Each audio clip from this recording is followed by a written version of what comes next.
Hello everyone, my name is Kayli and I'm going to talk to you today about competitive advantage. So the tension between cost and willingness to pay, widening the wedge between cost and willingness to pay is difficult because a firm must often incur higher costs in order to deliver a product or service for which customers are willing to pay more. An example of this is Chipotle.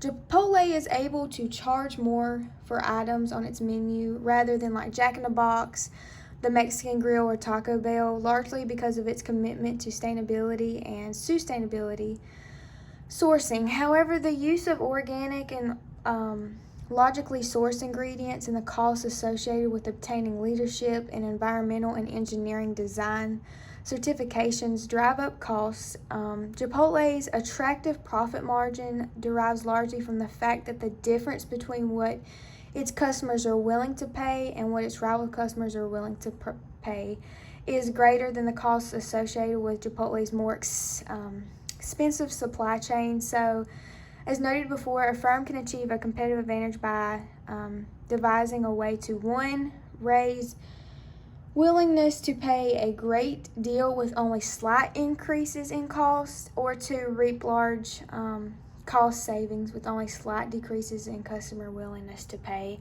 So the tension between cost and willingness to pay is not absolute. Some firms can discover ways to produce superior products at lower costs and thus achieve a dual competitive advantage.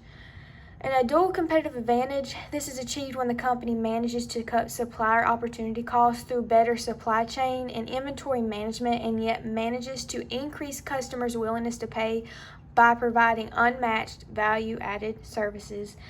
And there are many ways to resolve the tension between cost and willingness to pay. Some examples illustrate the possibilities. For example, Apple has boosted willingness to pay to an invaluable degree in several product categories: digital music players, mobile phones, and tablets, by charging large premium compared with its competitors. And then strategy scholars debate, however, how common dual advantages are. Some argue that they are rare and are typically based on operational practices across firms that are easily copied. Others contend that breaking the trade-offs between cost and willingness to pay, replacing trade-offs with trade-ons, is a fundamental way to just transform competitive into an industry. So the next thing we're going to talk about is the activity analysts. To analyze competitive advantage, strategists typically separate a firm in its discrete activities or processes and then examine how each contributes to the firm's relative cost, position, or willingness to pay. So how can one identify opportunities to raise willingness to pay by more than cost, or to drive down costs without sacrificing too much willingness to pay? That is, to sheer insight into customers and supply chain dynamics certainly plays a large role. So by analyzing a firm activity by activity, managers can understand why the firm does or does not have a competitive advantage. They can spot the differences to increase a firm's competitive advantage and foresee shifts in competitive advantage. So a firm's managers generally analyze activities in 4 steps. First, they catalog the firm's activities. Second, they examine the costs associated with each activity, and they explore differences in rivals' activities to understand how and why their own costs are higher or lower. Third, they analyze how each activity generates customer willingness to pay, and they study differences in competitors' activities to examine how and why the customers are willing to pay more or less. And then finally, they consider the changes in the firm's activities that could widen the wedge between cost and willingness to pay. So we're now going to discuss the steps.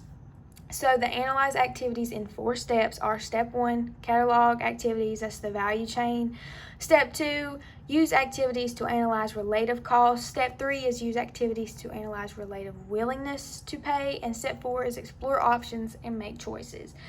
So step 1, it's important to note that the value chain should not represent everything the firm does. Instead, it's intended to insight the activities that the firm does differently from competitors, including what it does not do that competitors might. So there again, that's the value chain. So that's probably something you need to know, that the catalog activities is the value chain. And then second, step 2, once activities have been cataloged, they must be analyzed in terms of their impact on cost and willingness to pay relative to the competition. And to illustrate this analysis, we focus on a simple example, and as that is the smack cake market in the western region of Canada. Between 1990 and 1995, Betsy Bacon increased its share of this market from a mere 1% to nearly 20%. At the same time, Collins Kitchen, a regional marketer or maker of such longtime favorites as Dinklets and Angel Dog, saw its dominant 45% share dwindle to 25%. So an analysis of relative cost and willingness to pay shows why Betsy Bacon and Collins face so differently. So that's something to keep in mind. And you can find that on page 13 in your book if you need to see further. Competitive cost analysis is the usual starting point for the strategic analyst of competitive advantage.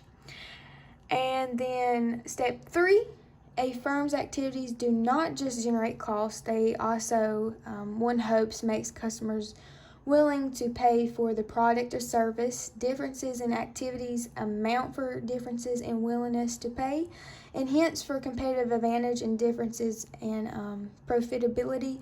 In general, research indicates that differences in willingness to pay amount for more of the variation in profitability observed among competitors than do disparities in cost levels. And then step 4, explore options and make choices. I do believe that that's going to be on the next presentation, and I do appreciate y'all watching, and I hope you learned something from it today. Thank you.